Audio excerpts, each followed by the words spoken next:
Mi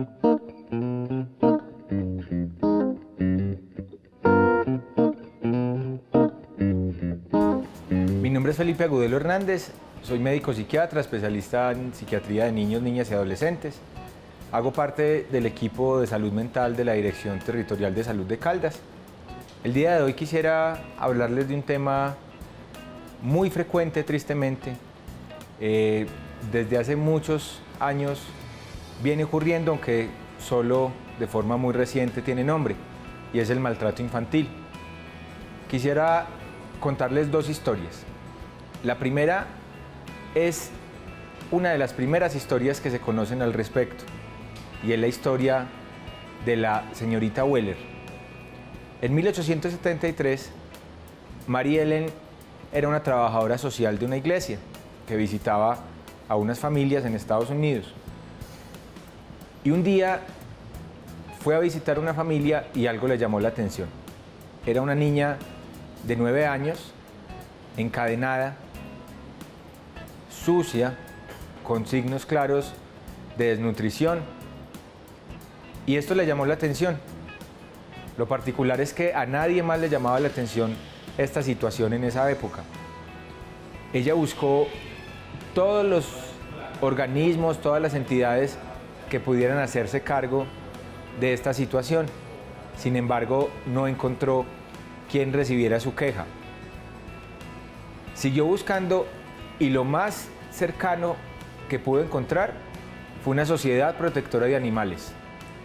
Allí fue a plantear su queja, que había una niña amarrada a una cama, golpeada y malnutrida.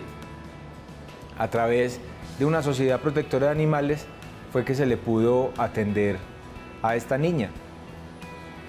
Aunque ha pasado mucho tiempo, la situación no cambia, ya que es muy frecuente ver cómo se señala, cómo nos incomodamos frente al maltrato animal, ni más faltaba, debemos hacerlo, pero no nos incomodamos tanto, la sociedad nos incomoda tanto cuando un niño es estrujado, cuando a un niño se le pega una palmada, cuando un niño es humillado, verbal o físicamente, cuando un niño es ridiculizado.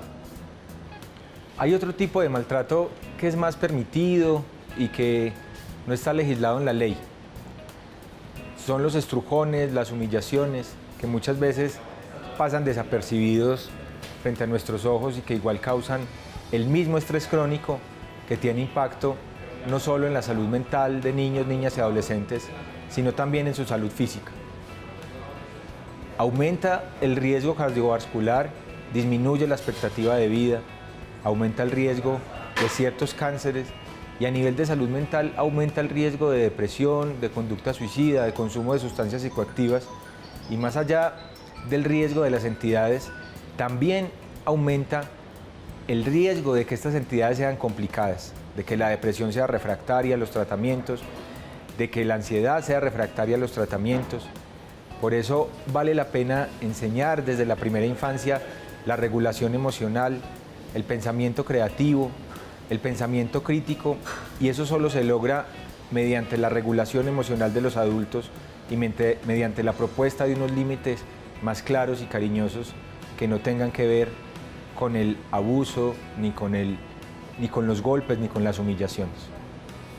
La segunda historia que quisiera contar es relacionada con la anterior. Es de una mujer que llamaremos Mary, de un municipio de Caldas.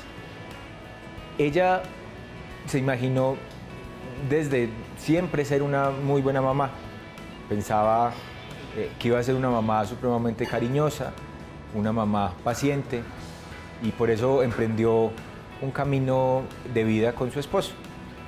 Tuvieron 3 hijos de 9, 5 y 3 años. Sin embargo, las condiciones se fueron tornando un poco complejas. Al principio todo iba muy bien con su primera hija, tenía mucha paciencia y alcanzaba a comprender que había momentos del desarrollo infantil que a veces iba en contra de sus deseos o de sus pretensiones. Sin embargo, su esposo se fue, ella quedó con el deseo de ser una abogada, de ser una buena mamá a la vez, y le tocó dedicarse por entero a su familia.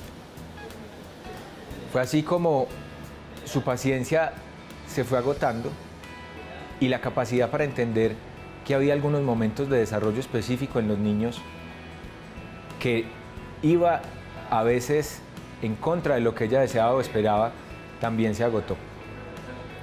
Empezó entonces a maltratar, a dar más pelas, más palmadas y más humillaciones. Esto nos ilustra que muchas veces detrás del maltrato infantil podríamos encontrar redes familiares, redes de apoyo debilitadas que también vale la pena buscar. Detrás del maltrato infantil, lo han mostrado los estudios, hay causas que se relacionan principalmente con el desconocimiento de ese momento del desarrollo que tienen los niños, niñas y adolescentes. La invitación es entonces a que los padres conozcan ese momento del desarrollo, a que no se pida más de lo que permite la edad y el desarrollo cerebral, a que se toleren ciertas conductas si su desarrollo así lo indica. También nos indica como sociedad y como personal de salud que debemos buscar dentro de aquellas personas que maltratan problemas emocionales. Puede ser depresión, como es el caso que se encontró con Mary, era una mamá muy deprimida, con manifestaciones de irritabilidad, de su tristeza. Les pasa a los niños, les pasa a los adolescentes, pero también a los adultos, que detrás de aquellas manifestaciones comportamentales subyacen problemas emocionales que vale la pena indagar.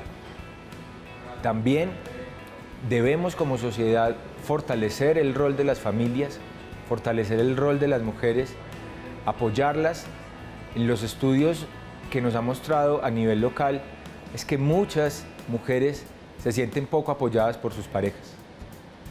Y eso nos indica que también debemos generar nuevas masculinidades como sociedad y como entornos de salud para que se involucren más en la crianza, para que estén más a cargo en una corresponsabilidad con las mujeres. La cultura nos tiene unos aportes muy valiosos, sin embargo, hay otros que no tanto. La cultura del machismo, la cultura del maltrato, la cultura de la letra con sangre entra, debe reevaluarse. Hay valores que debemos revalorizar en nuestras culturas para proteger la infancia, para proteger el cerebro infantil, que en últimas vendría siendo el cerebro de toda una sociedad que aspira a ser mejor. Entonces, como mensaje final, la propuesta es conocer los hitos del desarrollo de sus hijos, conocerlos a ellos, más allá de los hitos del desarrollo dentro de su individualidad, aprender a regular las emociones como adultos para enseñarles a ellos a través del ejemplo la regulación emocional, construir una cultura de ternura, proporcionar unos límites claros y firmes, pero a la vez amorosos y tiernos. Y de igual forma, la propuesta es a generar nuevas masculinidades en las familias que estén más a cargo de la crianza y que apoyen proyectos femeninos como proyectos familiares. Un estudio realizado en 2013 por Naciones Unidas nos mostró que los niños estaban más felices cuando recibían afecto de sus padres, cuando los corregían de forma cariñosa, que incluso cuando les daban un regalo. El mejor regalo que les podemos dar a ellos es enseñarles a regular las emociones, enseñarles a crear y a convertir todo lo que sienten en ideas y sobre todo en tener a quién contárselas, que fueron las características más importantes de la resiliencia. La otra invitación es entonces a facilitarle a los niños, niñas y adolescentes la conversión de sensaciones, emociones en pensamientos, a facilitar el amor propio y el conocimiento propio y a tener a quién contarle, a quién expresarle esas ideas que fueron traducidas desde las emociones. Estas tres características es lo que hace personas resilientes, personas resistentes a la adversidad.